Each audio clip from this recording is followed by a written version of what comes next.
Pada pertemuan terdahulu kita sudah sampai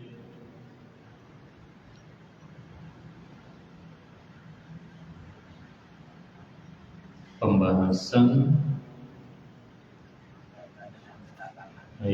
kaitan dengan kedatangan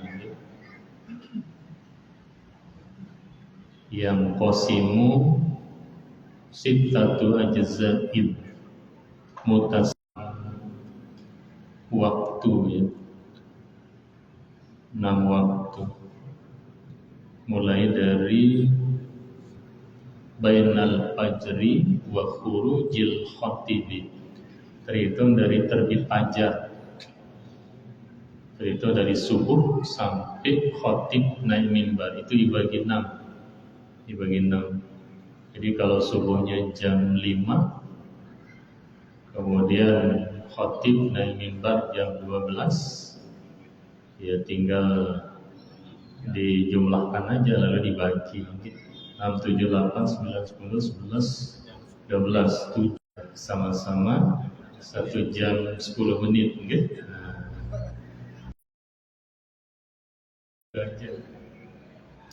Mungkin kambing. Amal imamu, ada justru akhir, apalagi merangkap imam menjadi khotib. Nah, jadi begitu datang langsung naik mimbar khotibnya. Itu sunat ini dalam rangka supaya lebih banyak jamaah ini masuk catatan istimewa para malaikat itu. Ini yang diharapkan, tapi justru yang diharapkan ini yang imam harus mengalah gitu, supaya makmum lebih banyak sudah naik kapal, baru nakhoda menjalankan kapal. Nah, tetapi ini tidak bisa kita praktikkan di jamaah kita sebagian besar karena tidak semua paham tentang hal ini. Nah, justru keterlambatan imam dijadikan contoh. Oh, imam kita aja terlambat, apalagi kita makmum. Ini karena tidak semua kita tahu ilmu ini, tidak semua paham. Lil ittiba, ini justru yang dilakukan oleh baginda Rasul sallallahu alaihi wasallam. Wa yusannu dzahabu ilal musalla, disunatkan kalau datang ke musalla. Ini kalau bahasa agama musalla itu sama dengan masjid. Nah, musalla itu sendiri maknanya tempat orang sholat, masjid juga tempat orang sholat, sama kalau dalam bahasa agama. Nah, cuman bahasa kita yang di Indonesia ini, khusus di Lombok, kita membedakan antara mushola dengan masjid. Kalau di Arab itu sama, oh, ini mushola berarti masjid, oh, ini masjid.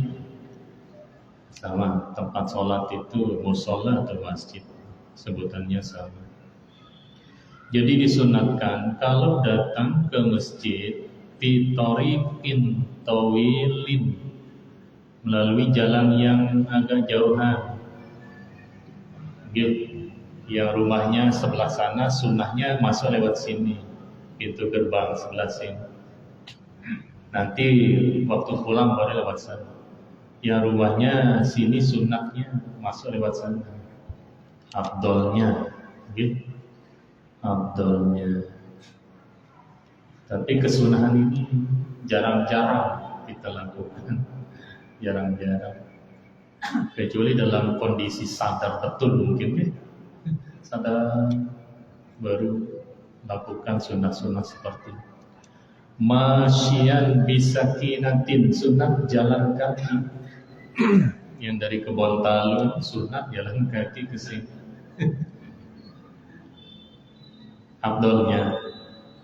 Afdolnya karena ingat satu langkah ini dihitung satu hasanah, satu pahala kebaikan, kemudian satu dosa dihapus oleh Allah Subhanahu wa Ta'ala.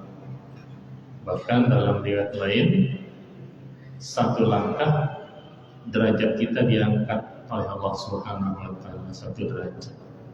3. Makanya diharapkan banyak langkah kita, banyak langkah. Bisakinatin, kemudian jalannya sunat, tenang, gitu. Tidak perlu tergesa-gesa, apalagi berlari, tenang jalannya.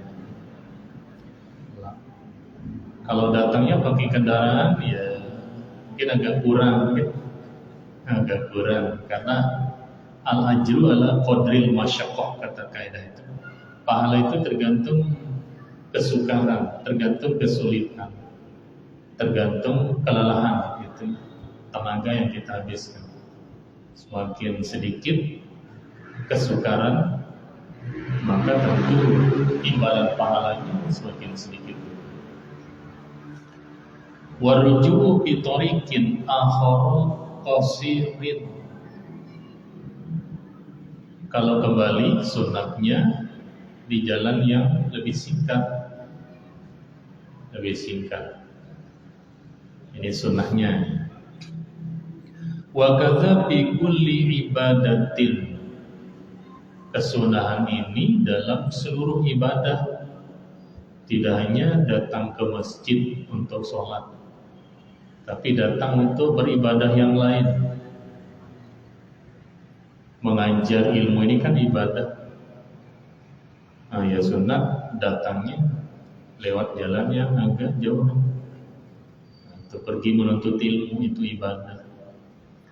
Disunahkan jalan yang lebih jauh. Wa yukrahu adun ilaiha, makruh berlari. Jangan lari. Makruh. Kasairil ibadah, demikian pula ketika mendatangi seluruh ibadah ini makruh berlari. Tidak disunatkan berlari. Justru yang disunatkan tadi masyian bisakinatin, jalan dengan tenang. Jalan dengan tenang. Santai aja. Tapi jangan terlalu santai. Sakinah dalam arti tidak tergesa-gesa, dan tidak terlalu enjoy itu. Bahasa orang sekarang enjoy. Tenang-tenang katanya, terus sambil nyanyi di jalan. Bukan itu yang dimaksudkan. Jangan tergesa-gesa. Illa lidhaiki waktin, kecuali waktu sempit, tinggal beberapa menit waktu habis. Fayajibu, ini wajib lari nih. Ini wajib lari. Wah, kencang-kencangnya sudah lari nih kalau waktu tinggal sedikit. Lari ke masjid, wajib ini hukumnya. Tidak sunat lagi, itu wajib. Berarti kalau jalan pelan dapat dosa. Lantaran jalannya pelan lalu dia kehilangan waktu sholat. Wah, ini berdosa. Idza lam yudrikha illa bihi. Jadi tadi wajib lari. Kalau dengan lari ini dia tidak kehilangan waktu sholat. Wajib. Wa tazyinun bi ahsani thiyabihi, kemudian kesunatan di dalam sholat sunat itu berhias dengan pakaian yang terbaik. Pakaian yang terbaik dipakai. Wa afdaluha al-abyadu, paling afdal di antara sekian pakaian terbaik itu yang warna putih. Abyad yang terputih. Ada putih salju, ada putih tulang kan? Mana kira-kira yang terputih? Putih salju. Itu lebih afdal. Wala wayalil abyadu masubigo qabla nasjihi. Nah, setelah putih nomor 2-nya pakaian yang dicelup sebelum ditenung. Nah, dicelup sebelum ditenung. Ini nomor 2. Berarti tidak disebut warna apa. Warna apa. Cuman makruh kan ketika kita beribadah di masjid menggunakan pakaian yang bercorak-corak, yang berbunga-bunga. Apalagi ada tulisan-tulisan sebentar lagi pilkada, pilgub, dan coblos nomornya. Jadi utamakan yang polos dalam beribadah, yang polos supaya tidak mengganggu konsentrasi orang yang di belakang kita. Kasihan kan, kasihan orang di belakang lihat ada hiasan di baju kita, ada tulisan-tulisan. Itu yang justru membuat orang sibuk membaca di belakang, bukan baca Fatihah. Begitu ruku imam baru sadar belum baca Fatihah. Gara-gara kita. Nah, orang-orang terdahulu di mana pakaian kita itu kan paling 1-2 dimiliki zaman dulu. Ya di sebelum tahun 70-an lah. Belum tahun 70-an sana. Itu masih pakaian orang itu paling 1-2.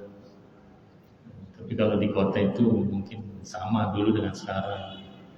Dulu di kampung-kampung sarung 1 kalau dia mandi, kalau dia nyuci harus berendam di kolam. Harus berendam di kolam ya, nunggu sarungnya kering. Terbuat dari kain itu katanya. Kain terigu, kain gembung, kain gembung istilahnya bahasa dulu. Nah, saat-saat itu kadang-kadang khusus dibeli baju butik, sekedar baju aja. Itu tidak dipakai selain untuk sholat Jumat. Ini untuk mendapatkan pahala kesunahan. Pahala kesunahan menggunakan pakaian putih. Nah, jadi setelah pakaian putih tadi yang terputih, nah baru mengikuti pakaian yang dicelup, yang diwarnai sebelum ditenung katanya di sini. Karena dulu pakaian ini kan ditenung, disesek dia. Nah, zaman dulu belum ada mesin pabrik untuk merakit bakal pakaian. Wa yukrahu masubigo ba'dahu walau bigairil umrah. Nah, sedangkan kalau pakaian ini dicelup setelah disesek, ditenung, ini justru makruh katanya digunakan pada hari Jumat walaupun tidak merah. Nah, warna-warna merah ini tidak disukai oleh ulama-ulama salaf dulu itu. Karena pakaian warna merah ini itu disukai oleh orang-orang filosofis. Jadi ulama-ulama salaf ini tidak suka warna merah. Dihindari sekali warna merah.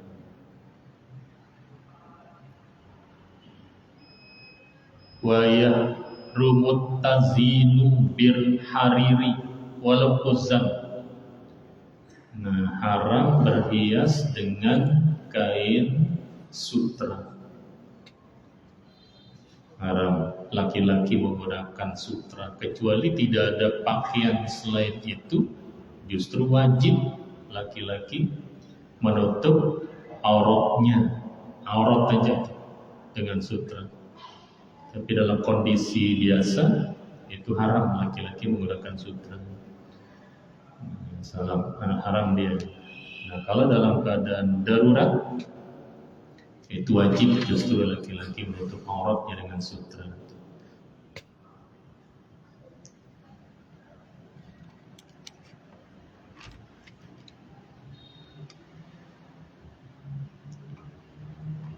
Wa yajuzu lubsus sawbil masbuk bi ayyi launin kana illal muzaffar. Boleh menggunakan pakaian yang dicelup dengan warna apapun. Jadi tidak ada larangan. Silakan Makanya kita menggunakan pakaian kan macam-macam. Dan ada selera-selera yang berbeda juga kan. Selera-selera berbeda. Ada yang suka putih aja bajunya, 15 putih baju. Ada yang suka hitam. Nah, katanya itu menggambarkan kepribadian seseorang, kesukaannya terhadap warna, menggambarkan kepribadian. Kemudian walubsus saubil mutanajjis, boleh juga menggunakan pakaian yang kena najis, boleh fi ghairi nahwis sholati, di luar sholat, di luar sholat itu boleh. Tetapi sebaiknya hindari. Kalau memang ada pakaian suci, sebaiknya kita menggunakan yang suci. Terlalu lama menggunakan pakaian najis, kena najis ini berimbas dia kepada kejiwaan, kepada kejiwaan. Nah, justru kita kadang-kadang kalau menggunakan pakaian tidak suci ini, ketenangan kita itu tidak ada ketenangan rasanya. Terasa kotor, apalagi terbiasa kita tidak pernah pakai pakaian yang sudah kena najis itu, tidak tenang sudah. Kalau kita sudah tahu, jangankan pakaian kita kena najis, kita yang terbiasa memelihara wudhu, ketika tidak punya wudhu itu pun kadang-kadang tidak tenang, tidak gelisah. Jadi coba aja mudawamah fil wudu, terus kita pelihara wudu, batal wudu, wudu lagi, batal wudu, wudu lagi. Mudawamah dalam kesucian, Walaupun memang kalau kita sudah punya istri ini kurang terpelihara ya, apalagi sering boncengan, kurang terpelihara. Yang lebih terpelihara itu ketika masih muda. Muda ini tidak ada yang merusak, membatalkan wudhu kita kecuali ada angin ya. Ada hal-hal yang keluar dari tubuh kita sendiri.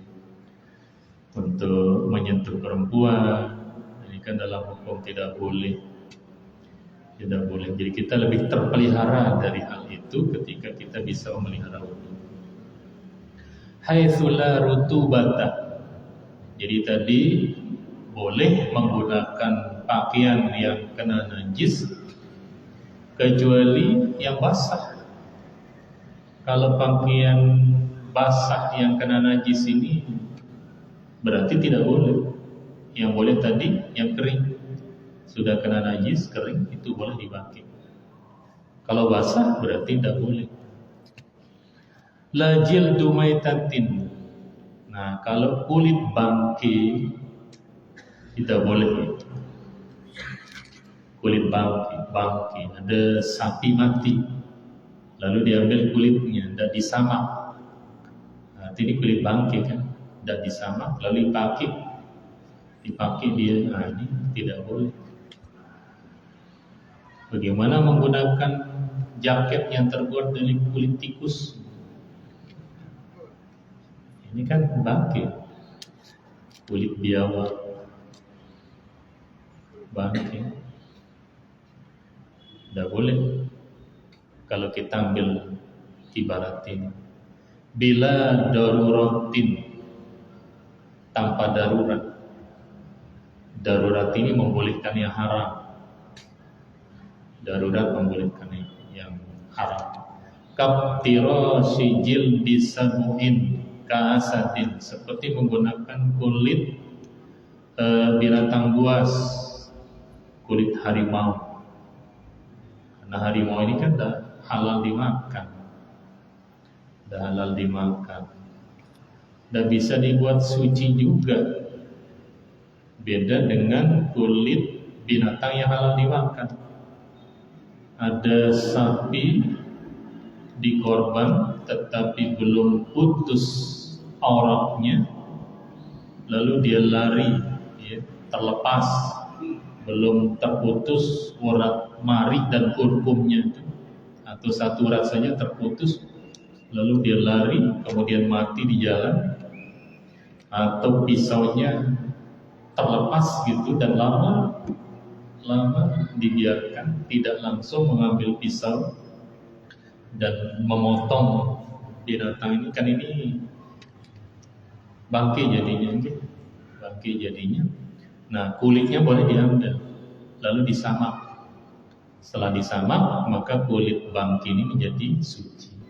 Kalau itu bisa dibuat jaket, bisa dibuat songkok dan dipakai untuk sholat. Walahu it'amu maitatin. Kemudian kita boleh memberi makan bangkai, linahwi tairin, burung. Jadi burung itu boleh dikasih bangkai, dan burung ini boleh kita makan. Boleh kita makan. La kafirin. Nah, sedangkan orang kafir, walaupun kafir, jangan kasih bangkai ayam. Jangan kasih bangkai ayam. Bagaimana orang yang memberi bangkai ayam kepada biasa lele itu kan kerjasama pemelihara lele sama pemelihara ayam, dan dibayar katanya. Tidak boleh beli bangkai. Tai ayam dibeli dijual, tidak boleh. Kalau mengupah pengusaha ayam, ayo saya upah 1 karung 5.000, kumpulkan saya, kita pakai buat pupuk, itu boleh diupah. Kalau dibeli tidak sah. Sama dengan bangkai ayam ini dibeli sama peternak ayam untuk diberi kepada ikan lelenya. Nah, jadi boleh dia memberi makan lele dengan bangkai ayam, tetapi jangan bangkai aja makanannya. Kalaupun bangkai dimakan, nah ini tidak boleh dimakan lele itu. Makanya sejak tiang tahu banyak memberikan lelenya dengan bangkai ayam itu, kadang-kadang lele yang hindari dia beli. Yang hindari beli lele. Lebih baik beli mujair dan yang lain. Kalau mujair tidak makan bangkai ayam. Yang makan bangkai ayam itu lele. Mohon maaf, mungkin ada peternak lele. Tidak semua. Sebagian kecil mungkin ya. Bagian kecil. Ini yang terlalu banyak lelenya sehingga kewalahan membeli makanan pakan itu. Akhirnya beli bangkai ayam. Jadi beli lagi. Nah, gitu. Jadi boleh tadi memberi burung apa saja bangkai, termasuk mungkin ayam ya. Ayam ini kan sejenis apa istilahnya tuh burungnya, unggas. Boleh, ada kata ayam kita suka makan bangkai, ya, kasih dia, tapi jangan makan full bangkai makanannya, tidak boleh. Berarti dagingnya ikut menjadi daging bangkai. Sama ada orang yang memelihara belut di TPK itu kan, TPA gitu, TPA di bak WC, dilepas belut 100 kecil-kecil, setahun kemudian dibuka besar-besar, kayak besar begini. Itu kan pun najis yang dimakan. Dan enak katanya. Najis ini memang enak dia, tetapi berbahaya. Darah ini katanya enak. Kan dulu ya belum banyak tahu hukum itu kan. Kalau nyembelih sapi katanya darahnya ini dia ditampung kemudian dimasak. Apa namanya? Ya, katanya luar biasa dijual. Di Jawa, di sini rame-rame dimakan juga dulu katanya.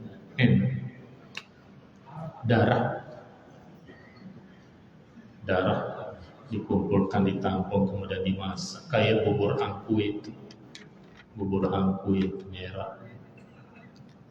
Ini ada dalam sebuah kisah ada seorang raja tumben suatu hari makannya begitu lahap, sampai nambah. Akhirnya dipanggil tukang masaknya, menggigil tukang masak, tumben dipanggil, raja ada apa? Ternyata raja nanya, apa bumbu masakanmu hari ini sehingga begitu enak? Semakin gemetar ya tukang masak. Dipaksa jujur, akhirnya dia jujur ketika memotong bawang, tergores tangannya dan darah tangannya ikut bercampur di sana. Marah raja ini, dibunuh tukang masak. Katanya enak dah, yang najis itu juga enak, tapi karena mudarat untuk kesehatan kita, mudarat untuk akal kita najis ini. Tidak hanya kesehatan yang berbahaya, akal kita yang berbahaya juga. Kalau memakan, meminum hal-hal yang berbahaya, Nah, makanya makanan minuman ini kita pilih yang berlabel halal 100%. Halal 100%. Ya, kita hindari yang tidak ada label halalnya, yang dibeli-beli.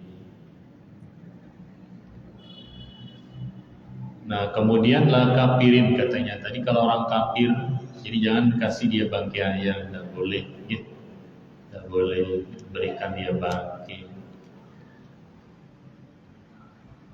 Wa mutanajjisin lidabatin, yang kena najis juga untuk binatang yang merangkak, yang berjalan di atas kaki, 4 kaki itu dabah.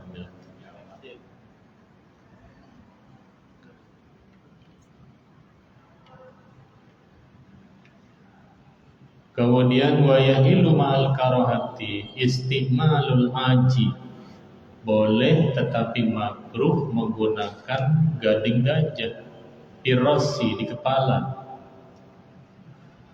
Gading gajah ditaruh di kepala, kayak orang Irian berarti kan?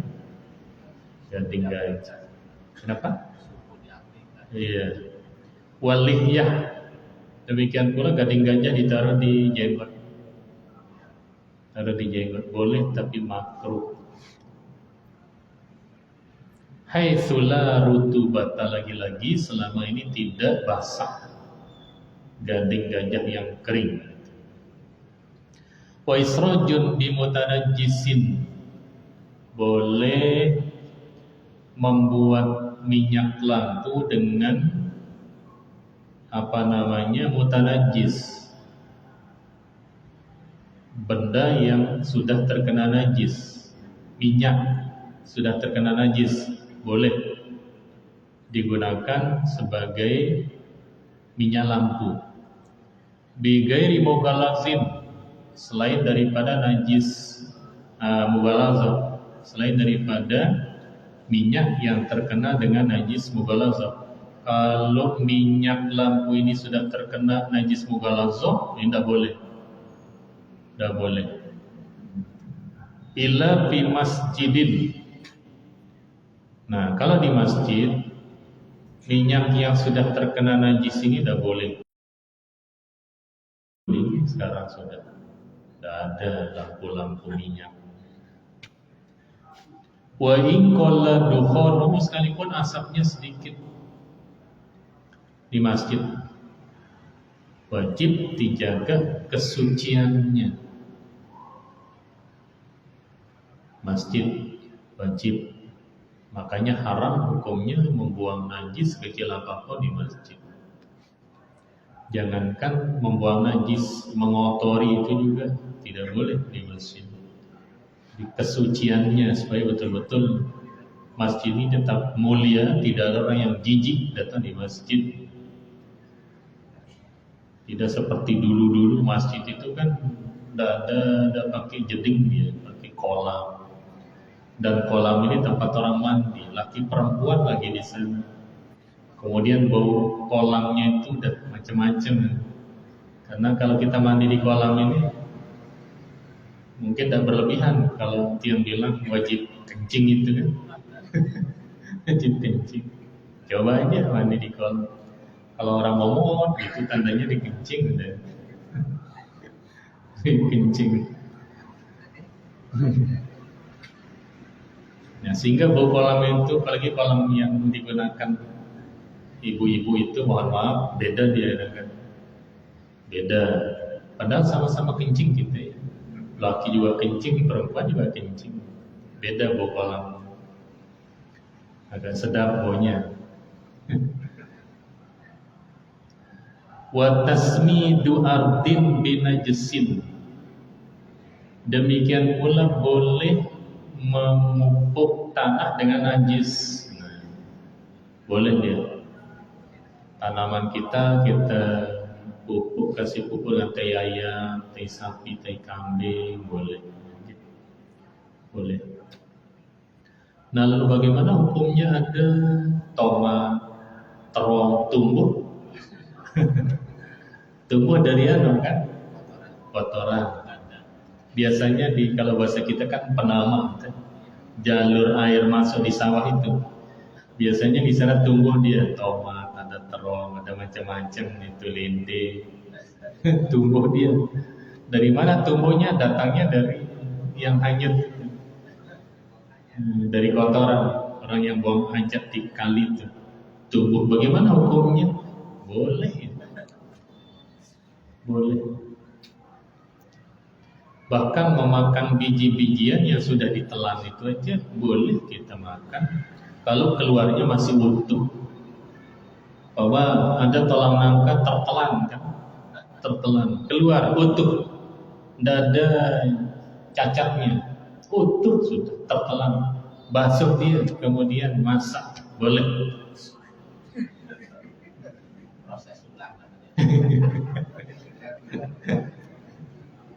Boleh itu ya halal. Kecuali ada perubahan. Kalau ada perubahan itu tidak boleh. Iya, perubahan ada mengembang dia umpamanya, atau ada cacat. Anda boleh. Dulu kita waktu kecil-kecil itu kadang membakar jagung di kotoran sapi kadang-kadang gitu. Bakar jagung. Kalau pelunggu mungkin tidak pernah hidup di kota. Kita di kampung-kampung begitu. Tai sapi kering. Tai sapi kering. Di sana kita bakar ubi, bakar jagung pagi-pagi. Apalagi musim dingin itu luar biasa. Sebelum berangkat sekolah itu yang jadi sarapan kita. Gimana hukumnya? Itu tidak boleh kali itu. Kalau tidak utuh. Kalau jagung ini tidak utuh. Kalau ubi, kalau masih utuh, tidak apa-apa. Tapi kalau tidak utuh, ya tidak boleh. Jadi zat najis itu sudah masuk, bercampur di sana. Bercampur. Ada masalah lagi. Dulu kita jangan yang paling enak itu peja kan? Peja. Nah, ikan asin yang diasini lagi. Ditumpuk ikannya kemudian digarami tanpa dibuang kotorannya. Nah, ini tidak boleh kan? Tidak boleh. Jadi kalau memang kita doyan peja, beli layur ikan yang panjang-panjang ini, buat kotorannya lalu digarami. Nah, itu aja boleh. Ini peja ini belum dibuat dibuang kotorannya, lalu ditaruhkan garam dari atas. Nah, kotoran di perutnya ini hancur sehingga menyatu dengan tubuh daging ikan itu sendiri. Nah, ini tidak boleh. Najis dia. Tidak boleh itu ya.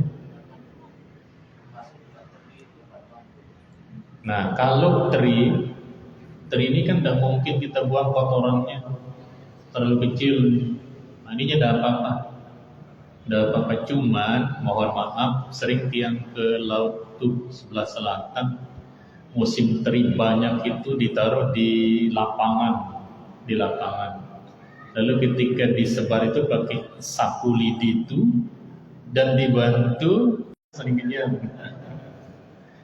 tiang lihat kalau musim teri rame itu saking banyaknya kan, main bola dia, bas-bas itu di sana, datang menginjak-injak teri ini. Makanya setelah itu tiang milih-milih teri dari mana yang tidak pernah tiang lihat. Jadi kalau teri yang kecil sulitan untuk membuang kotoran, itu tidak apa-apa, tidak dibersihkan kotorannya, dimasak. Nah, ini yang besar, yang memungkinkan bisa kita membuang kotorannya. Itu terus tidak dibuang kotorannya lalu digaram, dikasih garam, ini kan hancur kotorannya, menyatu dengan daging ikan itu sendiri yang tidak boleh dimakan. Pejah itu ya. Laktina ukalbin. Nah, ini tidak boleh memelihara anjing, ya. Illa li saydin, kecuali untuk berburu.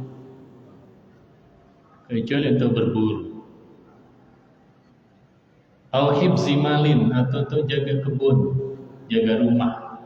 Dulu banyak orang berpuh istilahnya kan, berumah sendiri di sawah, di kebun. Nah, untuk membantu memelihara, dulu banyak pencuri, ada yang membantu menggonggong-gonggong. Itu boleh, gitu. Boleh. Tetapi ada hadis di sini. Qala manik tanah kalban illa kalba masyiyah al-doriyan naqasa min ujrihi kullu yawmin qiratani. Orang yang memelihara anjing tidak ada tujuan untuk memelihara harta atau untuk berburu, setiap hari kita kehilangan pahala 2 gunung. Tiap hari 2 gunung pahala kita hilang. Apalagi dia ngotori rumah orang lagi, 2 kali lipat. Insya Allah Anda melihara anjing saya. Takut rabies. Nah, tapi kalau ada tujuan itu tidak. Jadi tujuan melihara anjing ini untuk berburu, ya, atau untuk memelihara harta, memelihara kebun dan sebagainya. Tapi kalau memelihara cuma-cuma, ini yang menghilangkan pahala kita 2 gunung. Tiap pagi itu begitu bangun hilang pahala kita 2 gunung. Kali sebulan, setahun kita melihara anjing 2 gunung kali 360 hari itu. Berarti 720 gunung hilang pahala kita dalam 1 tahun. Ayat sumaqala wa yukrahu walau limra'atin tazinun ghairal ka'bah kamashhadis sadiqin. Wallahu subhanahu wa ta'ala. Subhanakallah wa bihamdika asyhadu an la ilaha illa anta astaghfiruka wa atubu ilaik. Semoga Allah Subhanahu wa taala mengampuni dosa kita, dosa kedua orang tua kita, seluruh guru-guru kita, keluarga kita, dan kelak di hari kiamat kita dimasukkan, dikumpulkan ke dalam surga bigil hisab di bawah ridha Allah Subhanahu wa taala bisiril Fatih.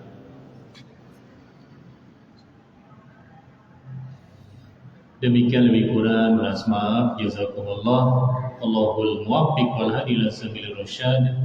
Assalamualaikum warahmatullahi wabarakatuh.